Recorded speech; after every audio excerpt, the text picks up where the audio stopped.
start this, and let's see if Facebook actually picks it up. Looks like it is.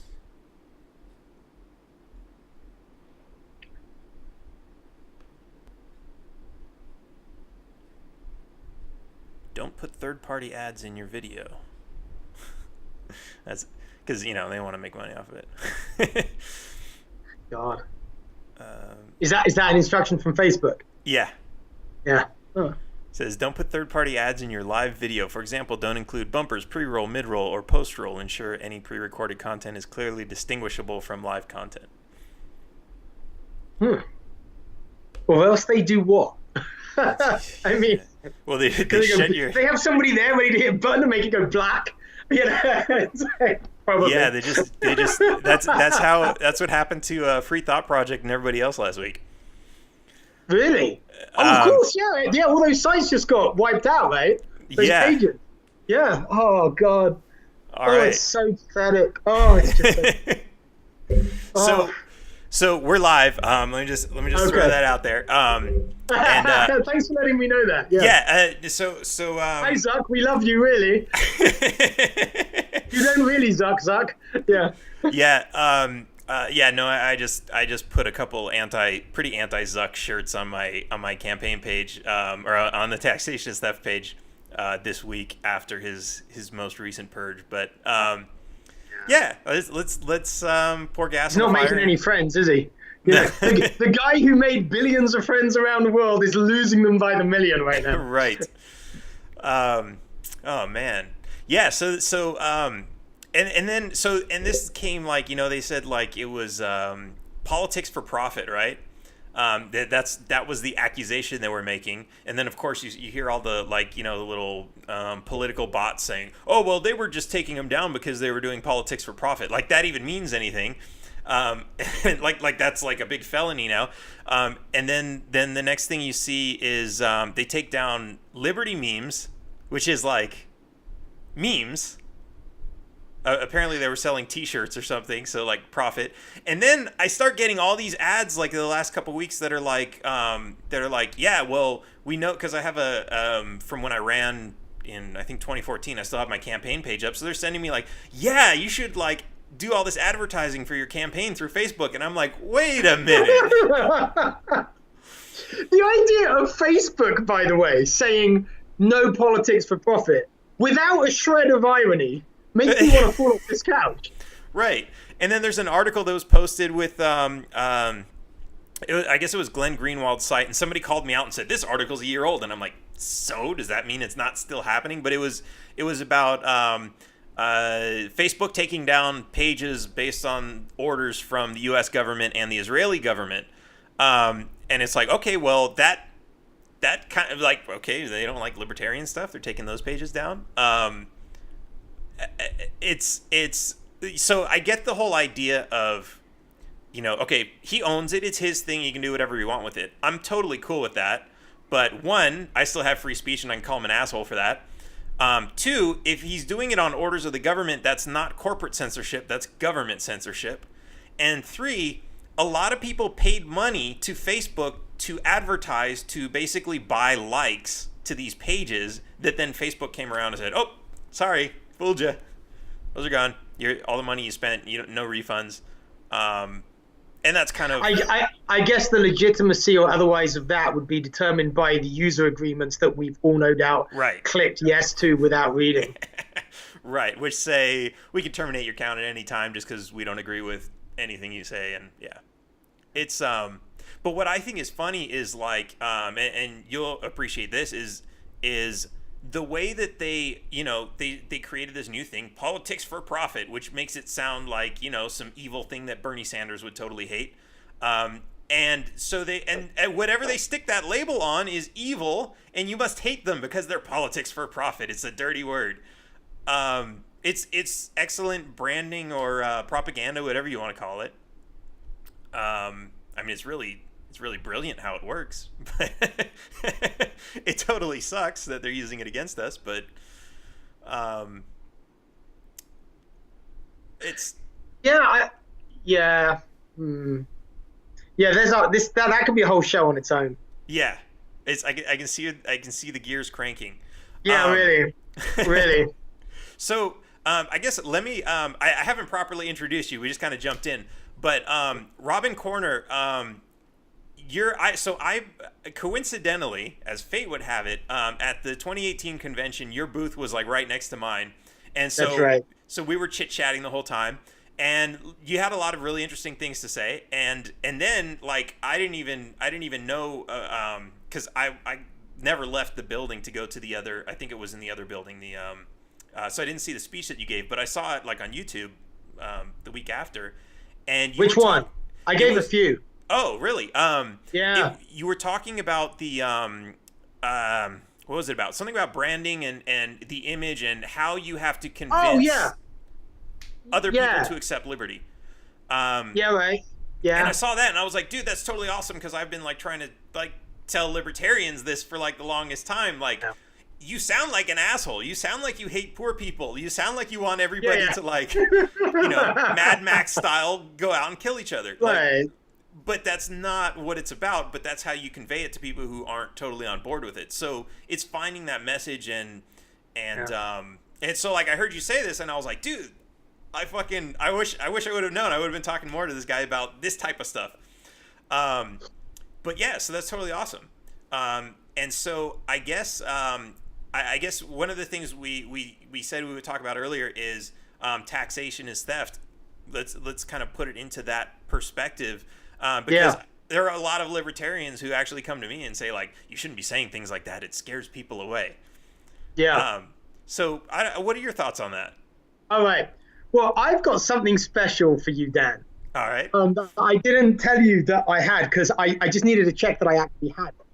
I'm going to be able to answer this question with much more accuracy than I otherwise might have been able to, because I don't know if you know, but I'm a member of the faculty network at the Foundation for Economic Education, which is America's oldest pro-liberty educational foundation. It goes back to 1946. It's a remarkable organization, and they run all my content. And they were kind enough to give me the extensive results of a massive survey they've recently done. It's more than a survey, a study of Gen Zers and millennials, testing over 30 different libertarian slogans. It did a lot more than that, but that was, for our purposes, the interesting thing that it did. And it tested the slogans among those who are favorable toward libertarianism, those who are neutral, and those who are unfavorable towards libertarians. And in fact, it did a lot more than that. It looked at people with different political identities and party affiliations, again, favorability of different slogans, of different ideas, of different policies. But one of the slogans they tested among millennials and Gen Zers. Wait, let me guess. Was it taxation is theft? How did you guess? And how do you think it did? Among? I was going to say, I think it was the best in all categories, because I have a certain obligation to say that. Right, okay. Well, look, I don't know that you do, because you are a man of principle who declares your truth, which you're doing with your hat and your own brand. I don't think you have an obligation to say that your brand is working if it isn't, right? Like, you can be true to it without making false claims for it. So I think you're good, but I have the data here, and there's so many interesting things. Only 22% of libertarian millennials and Gen Zers completely agree with the statement. 8% of non-libertarians react favorably to it. And it's actually about the third worst libertarian slogan in terms of, the response that it gets of any that they investigate. And as I say, it was kind of comfortably over 30. So it's at the bottom of the pile. Yeah, so I'm looking at this piece of paper here where I kind of schooled that down. There's some other data that's interesting that I thought we might end up about. But so there's a good starting point. Now, I've always known it's ineffective, but I never actually had a number. So there's the number. Now, why? Why is it ineffective?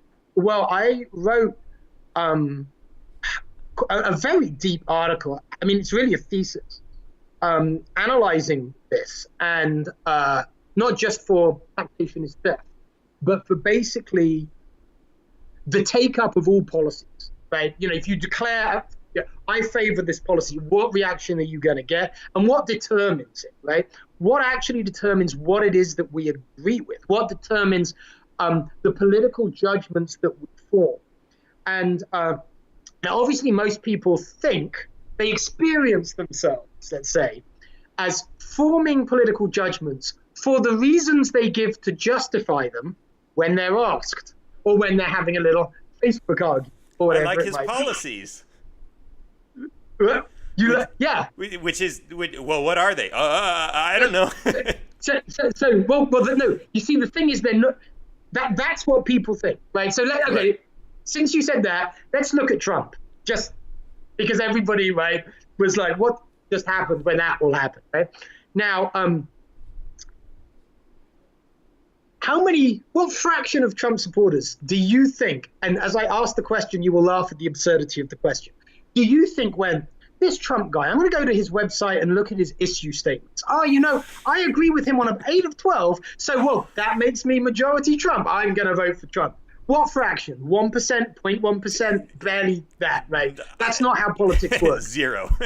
We're right. It's zero. It's zero. So, and what this illustrates is that our political allegiances don't follow our cognitive agreements. It's the other way round. We identify with people, and then we will, mostly subconsciously, adjust our views to the views of the people or the group with which we have come to identify. And there are a load of reasons why we will identify with one group or bunch of people or party or whatever, which I talk about at length, but let me leave those on the side for now, because the taxation is theft, the phrase, the policy. What causes people to react positively or negatively to something? A policy idea or a claim on which a policy might be based, like taxation is theft. Well, most political disagreements come down to disagreement of fact, not value. Now, that's completely counterintuitive, and it's not quite that simple. The facts that we choose when we determine whether we agree with something are themselves determined by our moral intuitions in reaction to the thing that would happen if the policies that those facts supported were enacted, right? That's a bit abstract, so I'll try and unpack it a bit. Taxation is theft doesn't work because for most people at an intuitive level, it simply isn't and can't be. Those of us who think that taxation is theft, we might have quite a simple explanation of why we believe that. And it might be a coherent and consistent one. But it kind of depends on living in a worldview, a paradigm that most people intuitively can't match with, right? So for a libertarian, taxation is theft, well, because it's the forced taking of something, of property, well, that's theft right there. That doesn't work at the level of moral intuition for most people because there's more to it than that. And they may not be able to articulate this in words, but what they're feeling is, but hold on, I will react to a theft if someone comes and breaks into my house and takes my stuff. That's different from tax. Why is it different from tax? Well, first off, I didn't know it was happening. Secondly, and this is in a way the most important one when it comes to moral intuition, I don't participate in a process that legitimizes the decision to do it. That's democracy, and libertarians have an issue with that too, right? And at some level, there's a choice not to be exposed to this form of theft because you could go and live somewhere else. And also, let's say the nature and level of the theft is determined for universal application. So not only do we all participate in it, we're all victims of it. Now, a libertarian can make a consistent case as to why all of that is irrelevant, because their definition of theft is the forced taking of property. But intuitively, that isn't irrelevant. Now, if you're going to most people, if you're going to make the case that taxation is theft, declaring it will come up against those moral, intuitive rejections of the claim that most people who are experiencing those rejections couldn't even put into exact words why, but they are rejecting it. You have to understand where they come from, and you have to speak directly to them. And it's hard and it's subtle, and it's why I get paid to do what I do. But anybody can go in the direction of being successful at it by realizing that that's what they have to engage, right? That they're dealing with people at that level, that they're dealing with people most fundamentally at the level of moral intuitions. To do that, a great way to start, if you're interested in this kind of thing, is to pick up Jonathan Haidt's book called The Righteous Mind, which talks about how people live in different moral universes. So for folks on the left, and this is directly relevant, and I know you're letting me monologue here. So I know the book, and I know how, and I've already got my response. I'm just waiting to drop it on you. But okay. Continue. Okay, no, sure. So, but it's a great, as I say, it's a great way into people who are like neutral. So Jonathan Haidt in there talks about how, and I'm bastardizing a little bit, but how folks on the left, progressives, their moral universe exists primarily on the care-harm. Moral claims for them are claims because they're about things that can be judged on an axis of care versus harm. So progressives tend to be fundamentally, morally, intuitively motivated by the prevention of harm, especially to victim groups, and the showing of care to people. So a principle that a libertarian may have with respect to the oppression or aggression inherent in the forcible taking of property through taxation will be one of a number of principles at play for a progressive. And for a progressive, it will be lower down the list. And what a progressive intuits about the need to do to show care or prevent harm will completely color his or her response to that claim. Because obviously taxation is theft is saying, so you shouldn't do it then. It's just as bad as the guy breaking into your house, taking your stuff, because I'm using the same word to describe it. So I will, yes, I'll take a breather and hear your response. Okay, so, let me first say everything that you're saying is true. And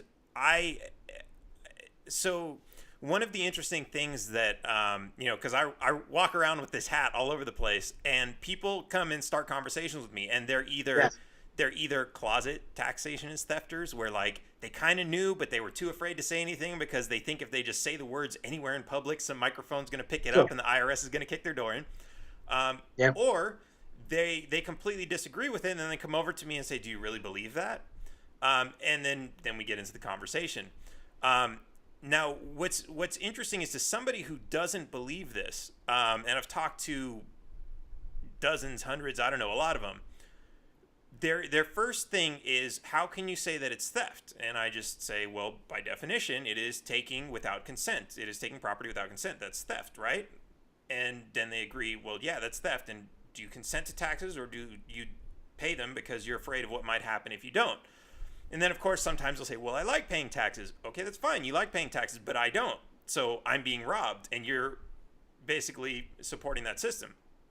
Then they kind of get away from that and say, okay, I can't win the argument that it's not theft. So then they go on to, but it's necessary. And that's the whole what about the roads thing, right? The what about the roads is not a response to taxation not being theft. It's a response to, but we need it. I want roads. Roads have to pay for this. And you can get into a really interesting conversation with that, where you can just dumbfound them by saying, well, did you know that most roads aren't built because government says we need a road here? They're built because some corporation wants to build something and they need a road to it in order to make some money for it. So they just go ask the government, and the government gives them free money because that's what government does. They rob you to pay the business, and hey, Walmart just made money off of you.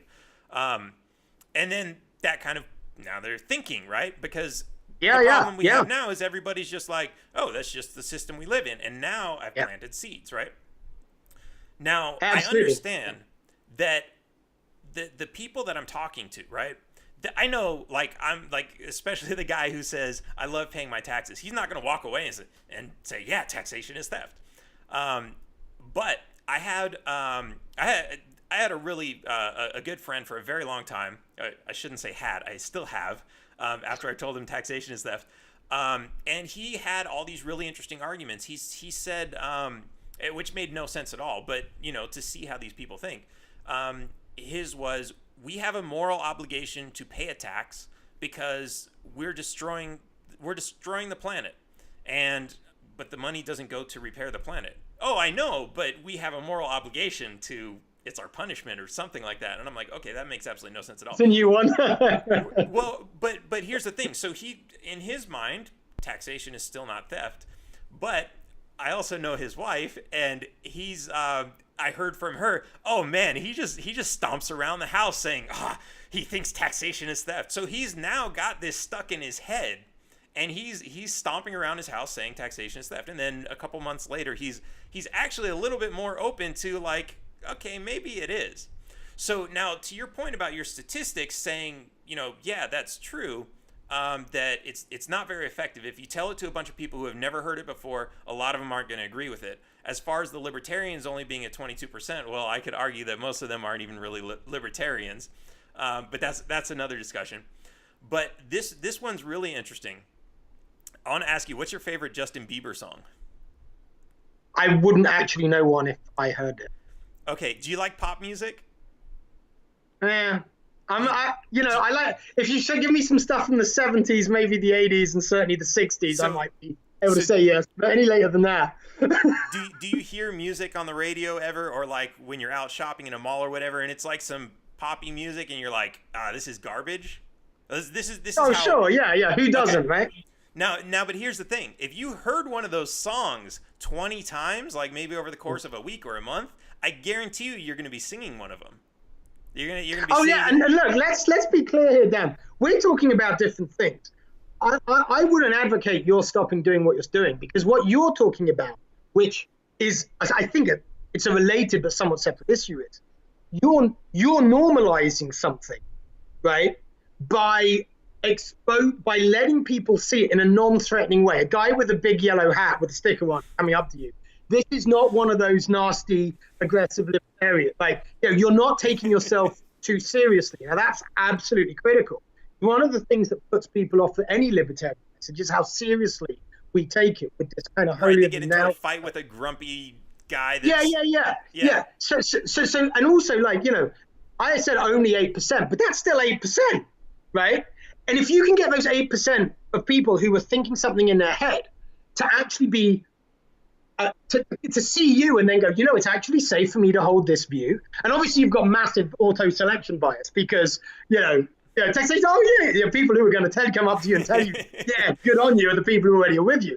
But even so, there's value in it, right? Because, this is just a version of the Overton window, right? Really. And if you can move it out with that, the edge of the window is a big yellow hat, then good on you, more power to you. But, with respect to, so there's that, there's the normalization aspect, which is all good. And the conversations that happen, as somebody walks away and they haven't been able to work out why they couldn't prove to you and therefore to themselves in the conversation why you're wrong, right? You've planted a seed. You've now set them down a path.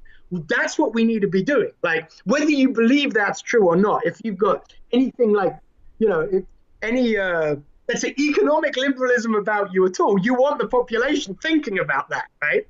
So this is a service you are doing to liberty. There is no doubt. But one thing that, so I'm kind of with you on all of that. Now, when you get in the conversations with people, I think what you come up with, which is what we all come up against, which is what we all come up against if we're in the realm of advocacy, kind of philosophical advocacy, or political philosophical advocacy, is people are struggling. The argument is actually inside the definition of the terms, right?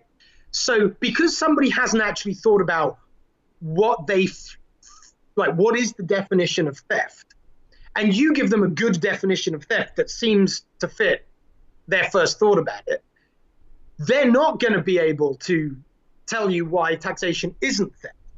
If they understood their own intuitions better, though, and that's difficult to do, and they're not going to do it in the course of this conversation, right? Certainly if it's the first conversation they've had about taxation is theft, they would maybe over time be able to work out what it is about theft that isn't captured in that definition that makes them not feel that is right. They can't work out why it's not right, but they don't quite feel that it's right, that it jars for them.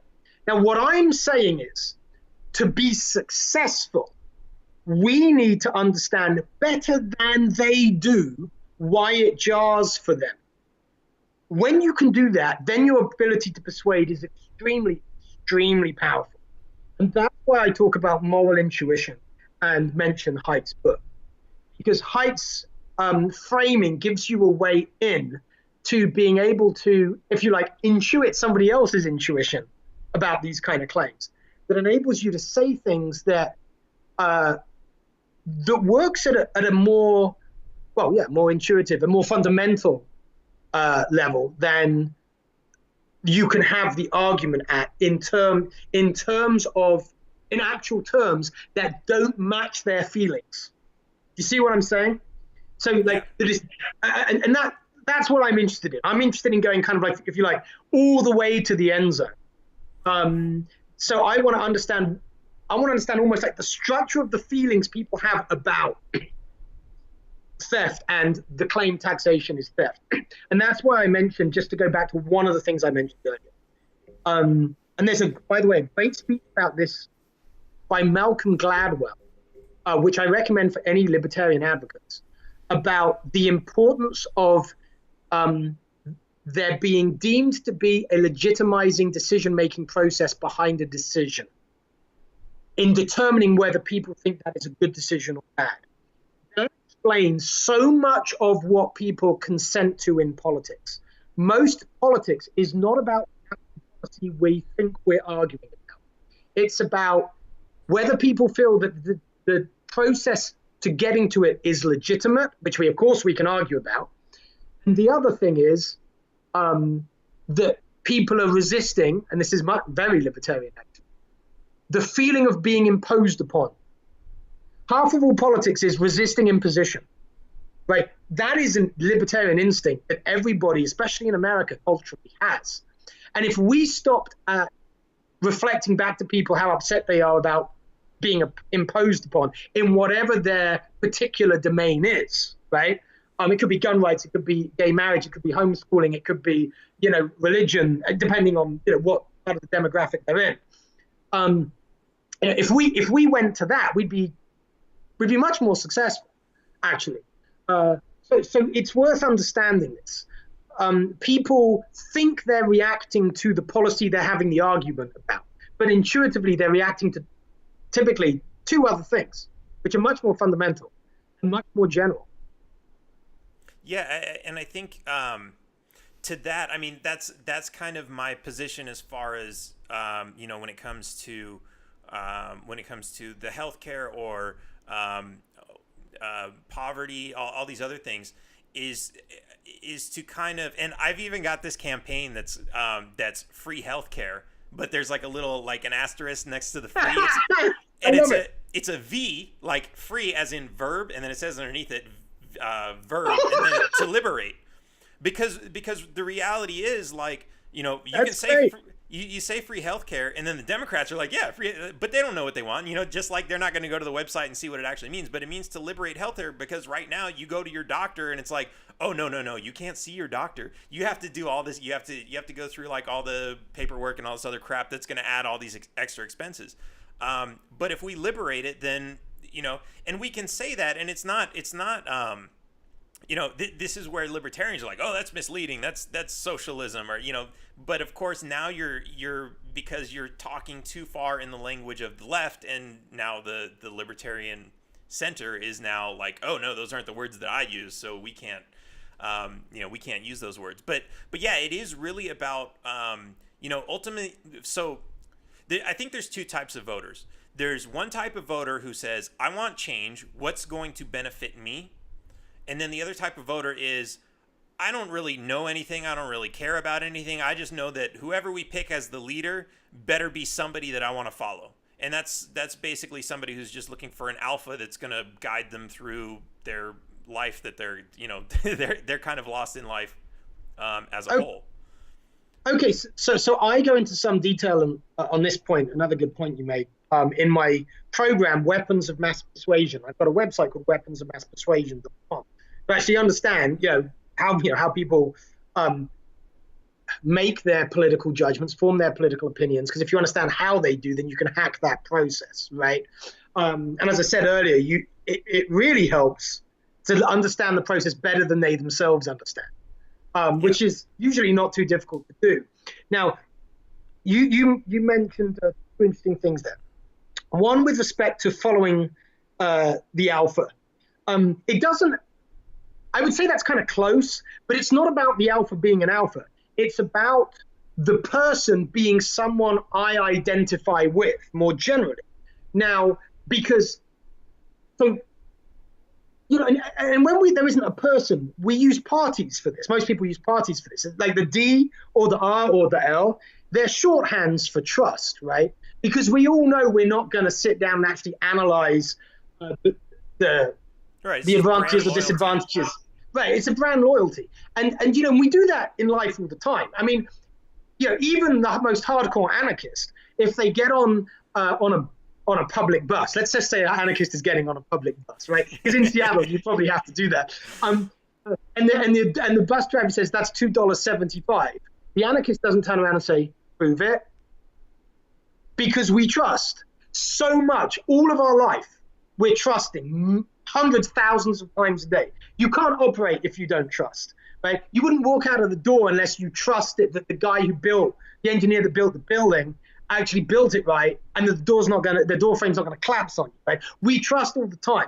So a lot of these things that we're quick to disparage, voting on emotionality, voting on party, voting on this sense of identity, they're not as stupid as they look to rational types. Libertarians are rational types. These are all things that we kind of have to do to process information when the thing we're processing information about is too multivariate, has too much uncertainty that we can actually do a conscious, analysis. So I want to throw that out there. But when I say we're interested in following people politically that we identify with, what I actually mean by identify with is, do I basically believe that they experience the world, respond to the world kind of like I do?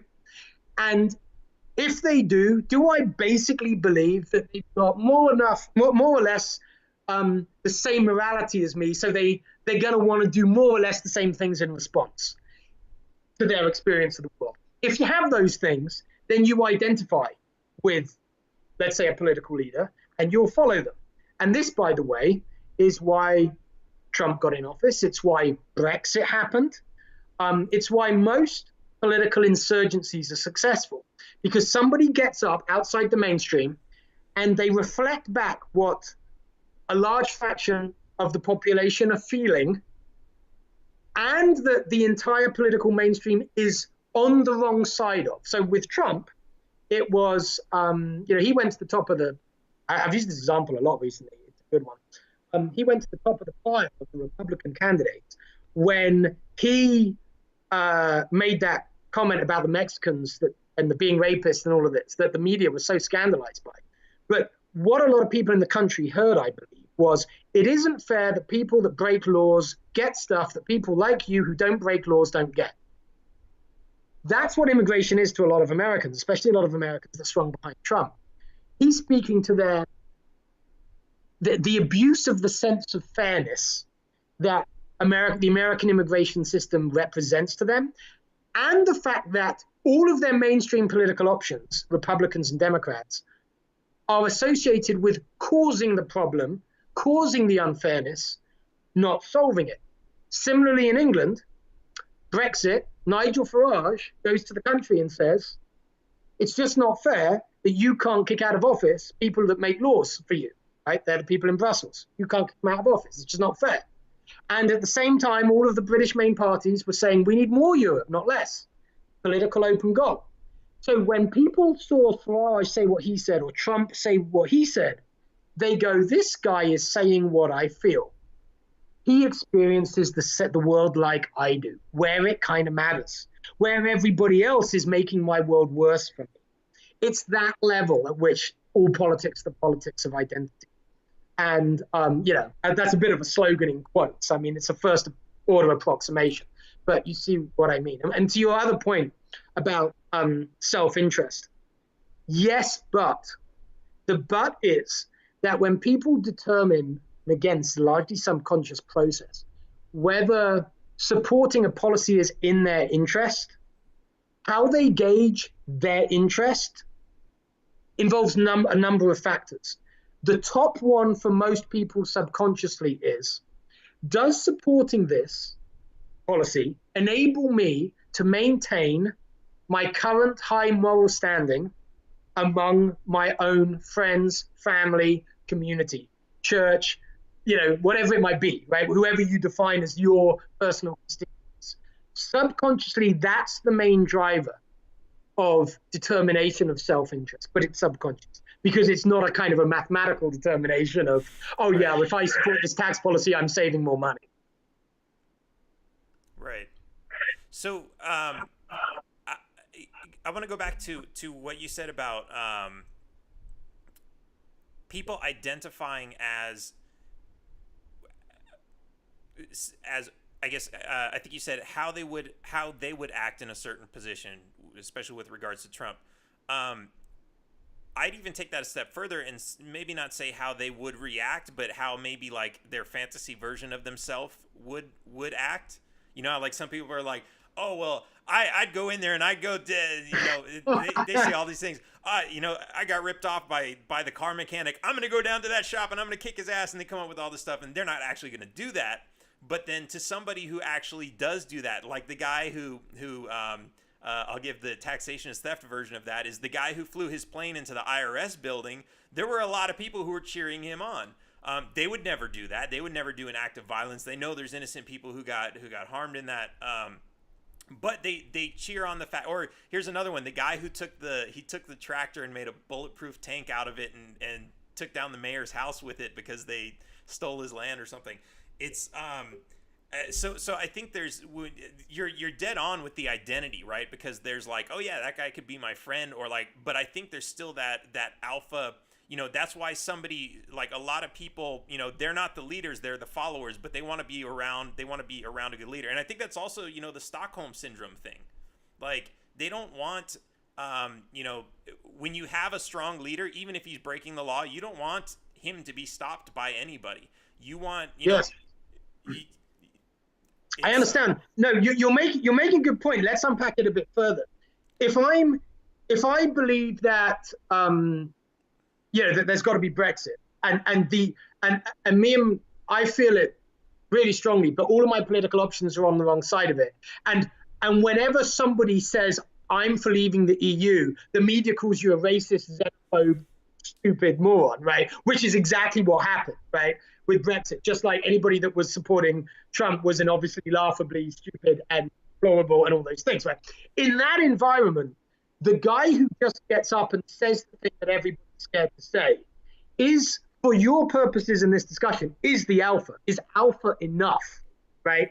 Now, to your point, I think the guy who's, if you like, more alpha than he needs to be, right? Like I might say, well, I like somebody less if they're going to destroy property and maybe even murder people, right? But I've got this moral sympathy, right? That goes to show that having somebody reflect back to you what you feel, right, and actually say it and identify themselves as, if you like, the person you can identify with, because they're the only people saying, this unmainstream thing that you feel, right? That is so powerful that the moral sympathy, the identification stays even when that person starts destroying property and murdering people. That is how powerful this effect is in politics. So in other words, you don't have to be Trump. He didn't have to go that far to get all those people, right? He didn't have to go to the fantasy version of those people. He could have just been those people. And the recent proof of that is that Nigel Farage, who is no Trump, was even more successful politically, I would say. It's getting gripped, right, in very similar circumstances. So, you're alpha enough if you're the guy who says, the emperor has no clothes. And I'm going to say what you think, because you all can see it. And I'm going to put my head up above the parapet, and I won't mind being called the place deplorable, racist, xenophobe, whatever.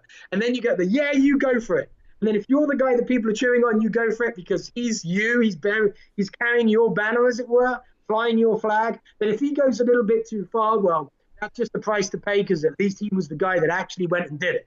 So, right. So yes, I with a little reframing, your point is well taken. So I wanted to make another point, and you actually just you hit it with the emperor has no clothes, right? So that whole story is this guy gets duped into paying a lot of money for nothing, right? And but there's just going back to taxation. It is actually, because there's. So, okay, I've been involved in, I like to call them cults. They're not really cults, but like a lot of, I used to be a seminar junkie. I used as a video editor, I happened to work for a lot of like multi-level marketing companies and all those other things. And what was really interesting, like kind of in the behind the scenes, but also they brought it into some of their seminars sometimes, is to get people to open up. Because, they get these rooms with like hundreds of people, and they want to get them to open up so that at the end they can open up their checkbook too. And one of the things that they start talking about to get them to open up is their fear of being duped, right? Their fear that like, oh, I don't want to fall, I don't want to give this guy my money and find out that I'm getting ripped off, right? So that's why they're very protective of that. And but then there's that same feeling, but after the fact that you've been ripped off, people will get in denial about having been ripped off. And so now, I notice with a lot of younger people, when I tell them taxation is theft, they're like, they might not even have their first job yet. They just know taxes are coming, and they're like, yeah, that's theft. But to older people who have been paying their taxes for 30 or 50 years, they're kind of like, that's not theft. That pays for like all this stuff. What do you mean? Like, are you trying to tell me I just got ripped off for like millions of dollars over the course of my life, and there's nothing I can do about it? Like, they don't want to accept that, because that would basically admit, not only did I get ripped off, I've been getting ripped off for 50 years, and I was too stupid to even recognize it. Great point. So this goes to something I've been writing about quite a lot recently, which is that in politics, cognitive dissonance is always working. It's either working for you or it's working against you if you're trying to sell an idea or persuade people of a position or policy. And so a lot of what I do on the political branding and communication strategy is presenting the message in the way that causes the person's need to avoid cognitive dissonance to get them to buy in rather than to reject the message, right? So this is a great example that you get, right? Because, because if you actually think about the implications for one's own idea about oneself, of saying, not only have I been duped for let's say 50 years, but I've been complicit in duping a bunch of other people, right? I'm part of the problem. I'm not just a victim of it. I mean, there is no way within someone's current paradigm, generally speaking, to accommodate and accept that with everything else basically staying the same. So a lot of work needs to be done to accept this. A lot of work on other things. Like how if you have one data point against the theory, the entire theory has to kind of collapses. You end up with a whole new theory, right? Just be one data point can do it. And so that's why a lot of my work, I talk a lot about paradigm, right? Because if you get someone from the guy that you're talking about, to a point of, I'm a libertarian, I believe taxation is theft. That is a paradigm shift, man. That's not a change of opinion on one about taxation or about theft. That's a cellular kind of change. So what you're saying is we need to come up with a group that's like a Taxpayers Anonymous or something, and get these people together so that they can kind of cry on each other's shoulder about the fact that they've been getting ripped off and ripping off other people for. Well, funny you should say that. Funny you should say that, because there's a way into that I've been actually I've done some work in tax that I'm really proud of. I was doing messaging and branding for an organization that on the back of my insistence actually got rebranded as We Do Better.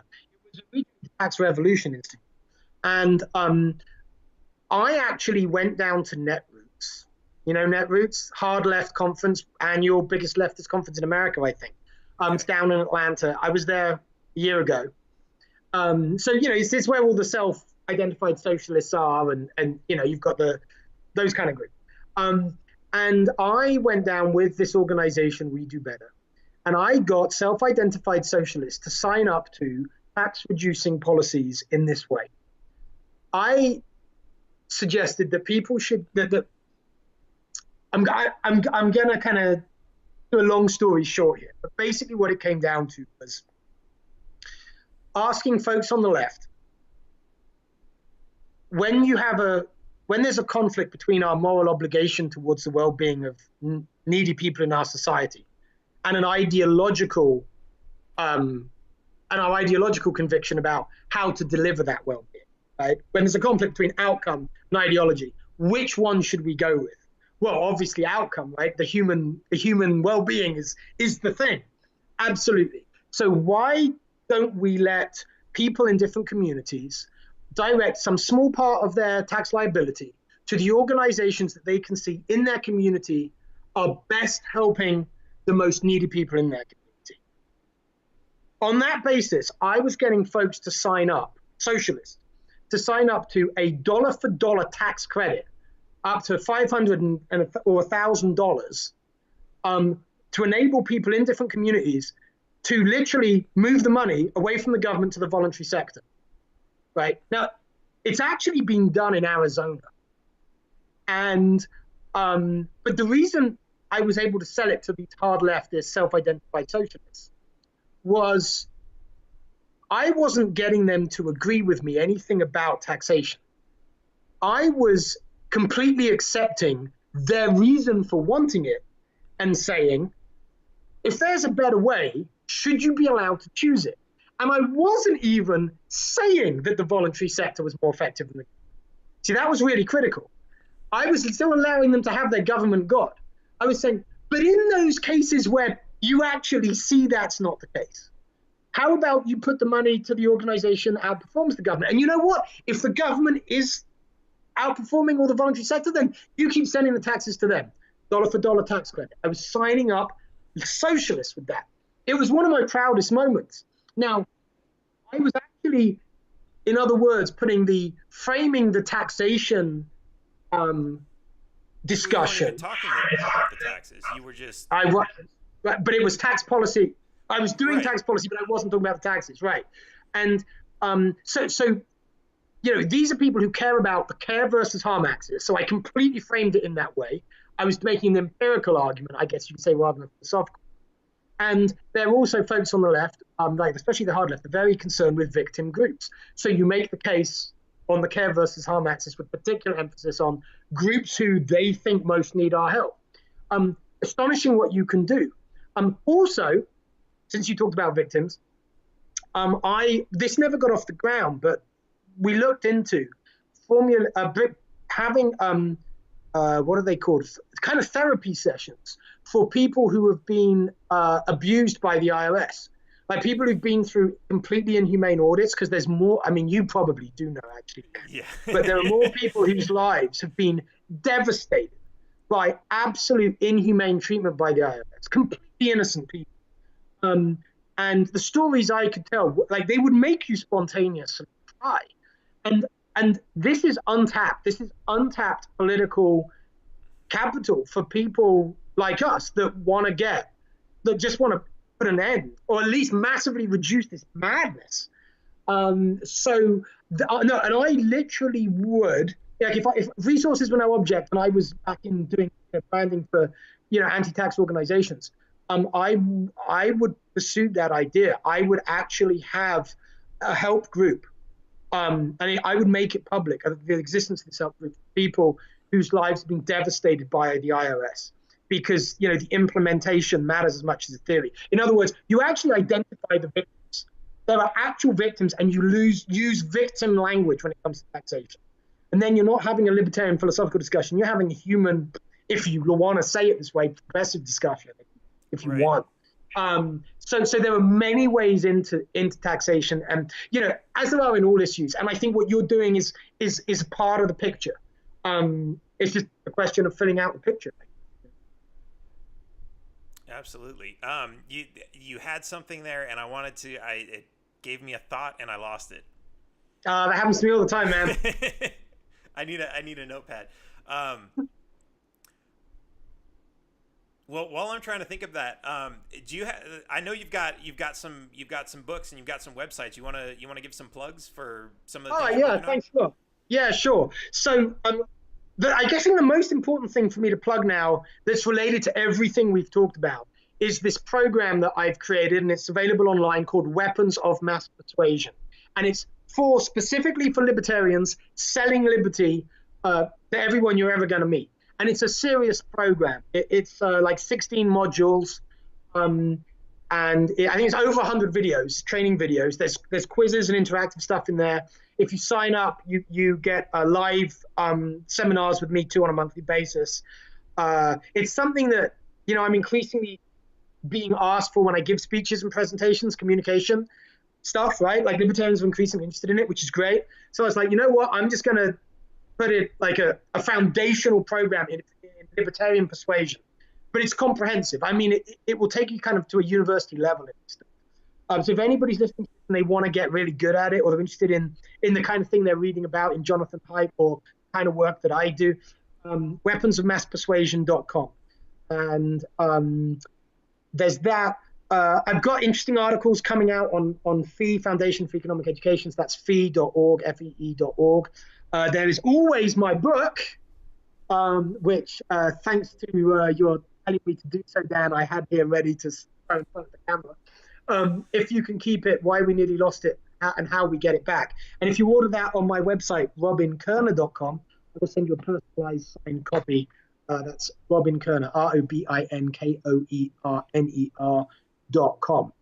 And I'm also working on a national advertising campaign for the LP, which I presented in Phoenix about a month ago. People were super excited about it, so that made me excited. It's the What the L, Give 'em L campaign, and the LP are going to vote on December the 2nd as to whether this is something they want to adopt.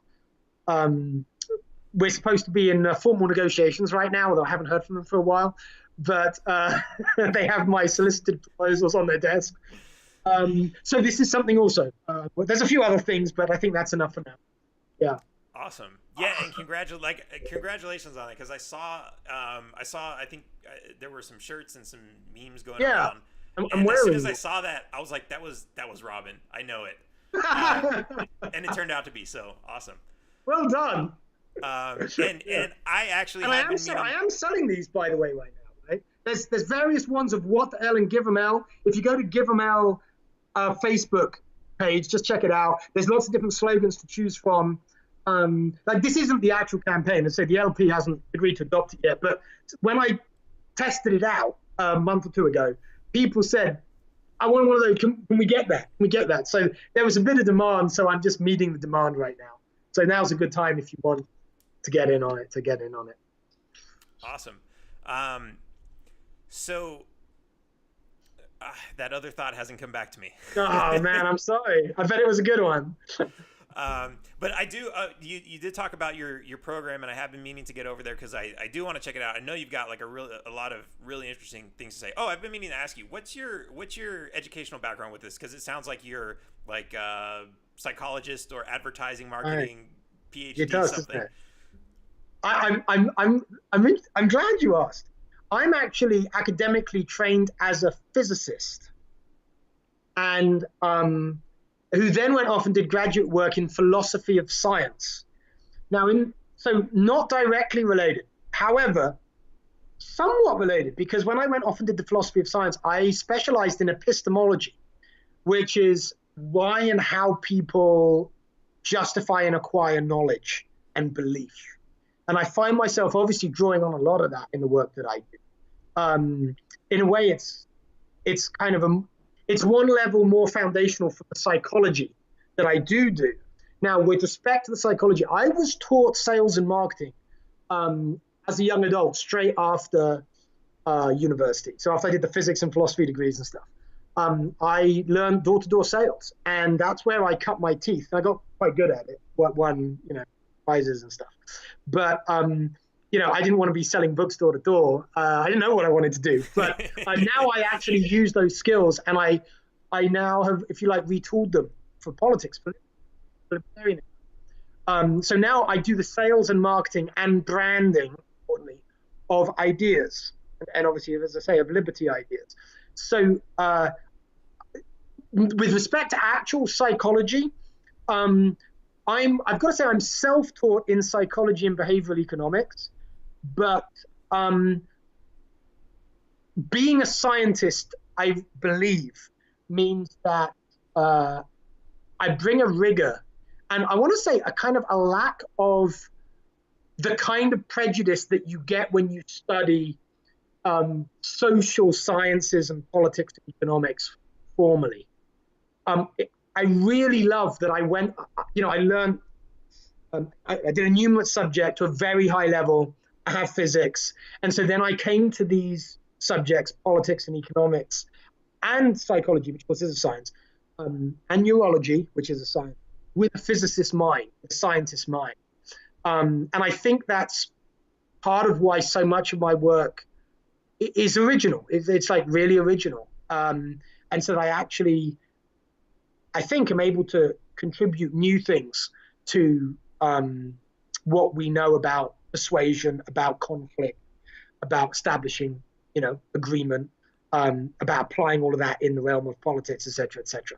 So not formally taught in psychology, self-taught in psychology, formally taught as a scientist and a salesman, if you like.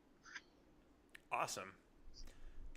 Yeah, I mean, it's I've kind of learned a lot of that stuff as a hobby myself, just reading a lot on advertising and marketing, and I took some basic psychology stuff in college, but yeah, it's what's really what I see. So I'm a software engineer, and I work with I'm totally self-taught with that. I mean, I've been doing it for since I was a kid, but I never went to school for it. And so now I'm working at a pretty big corporation with a lot of other people who did go to school for it, and there's a clear difference you can see in the way that people think, because when you're taught how to do something versus when you were taught the building blocks and figure out how to do it on your own, the differences are you don't really understand why you're doing certain things. And I see that with a lot of these other developers, not to talk smack about them. They're still very smart, but they have their head kind of wrapped around doing certain things, which might have been the best solution in one scenario, Democratic or Republican Party, if you went to political science. But those same tools or procedures are not going to work in the Libertarian Party if you went to political science, because they weren't designed and built for that. So you have to kind of take the building blocks, and if you've if you've learned by playing with those building blocks and learning how they work from the ground up, instead of just being told, hey, you can skip all this, you don't need to play in the sand, let me just give you all the tools and you can start getting to work. I think that actually builds a lot more, well, okay, this isn't working as well as it could, but with my knowledge of how everything works at a lower level, I think we can build something better. So it sounds kind of like that's what you're able to do, and that's I think a big part of what the Libertarian Party needs, because it's we've been trying the same thing for a really long time, and it's worked. We've grown a little bit, but it's we need to do a lot more. We can do much better. I mean, Yeah. and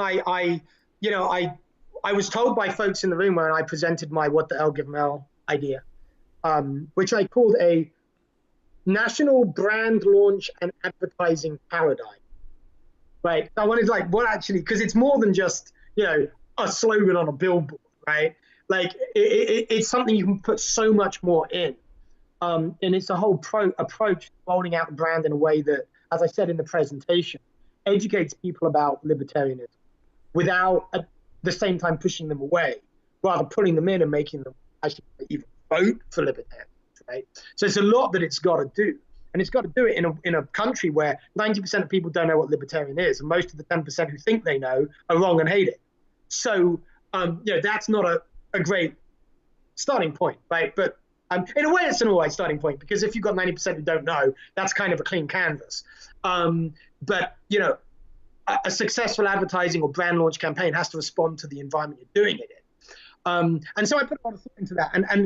And of course, if you're a political party, and that's what you need to do, you need to get people who want to identify with your political brand, right? Because that's the whole thing.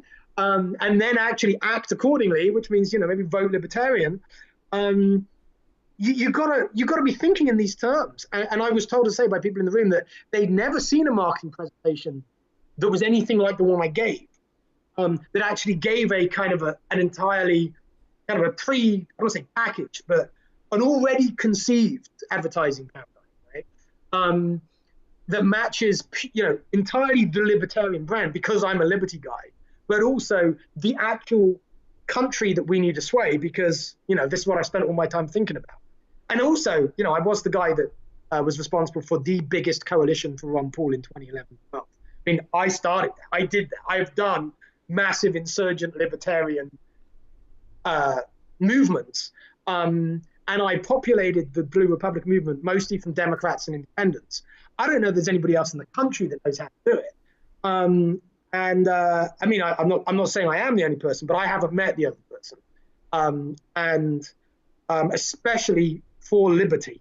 So I've been thinking a lot about it since I kind of fell into it with the Blue Republican thing in 2011, and working out what made that successful, what's made other political insurgencies successful, whether it be Trump, whether it be Farage, whether it be more or less libertarian, whether it be today, or whether it be in history. Because it turns out when you start looking for that, there are patterns. Of course there are patterns, because human beings are human beings, right? The reason Shakespeare is still good is human nature is still human nature. And history is human nature at large. There's a lot that we can find out about how to turn a society to water away from political ideas. So I've been doing a lot of work on that over the years. And if people who follow my writing, or get the book, or whatever, or even do the Weapons of Mass Persuasion program, are gonna get benefit of some of that work that I've been doing. Awesome. All right. Well, I think we're at time. If you want to hang around after this, there is something I want to talk to you that I don't necessarily want to talk to you on the live stream. Sorry, guys. But also head over to taxationstheft.cards and pick up your hats. No, I don't have this one that I'm wearing, but I have some other cool hats. I don't have one with me. And a bunch of other cool stuff, T-shirts and all that. And until next time, taxation is theft. Thanks, Dan.